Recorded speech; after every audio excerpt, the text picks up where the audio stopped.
मसीह खुदावन के बाबरकत जलालीपुर फजल नाम में अजीज़ बहन भाइयों, आप सब की सलामती हो। आज कौम की फलाह बहबूद के लिए दुआ की जाएगी और ये ईमान रख के दुआ की जाएगी। खुदावन हर चीज़ को मुहैया करने वाला है और वो हर एक की दुआ को सुनता है, किसी को शर्मिंदा नहीं होने देता।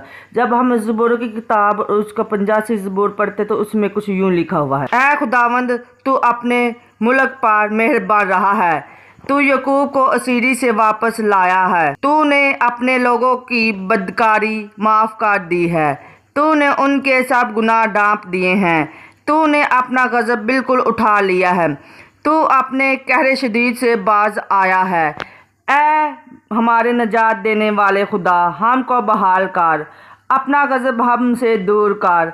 क्या तू सदा हमसे नाराज़ रहेगा? क्या तू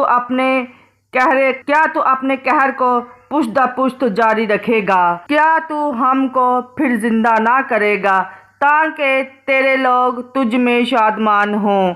ऐ खुदावंद तू अपनी शफ़क़त हमको दिखा और अपनी निजात हमको बख्श। मैं सुनूंगा कि खुदावंद खुदा क्या फरमाता है, क्योंकि वो अपने लोगों और अपने मुकद्दसों से सलामती की बातें करेगा, पर वो फिर हमाकत की तरफ रजू ना करें। यकीनन उसकी निजात उससे डरने वालों के करीब है, ताकि जलाल हमारे मुल्क में बसे। शफ़क़त और रास्ती बाहम मिल गई है, सदाकत और सलामती ने एक दूसरे का बोसा लिया है। रास्ती ज़मीन से निकलती है और सदाकत आसमान पर से झांकती है। जो कुछ अच्छा है वही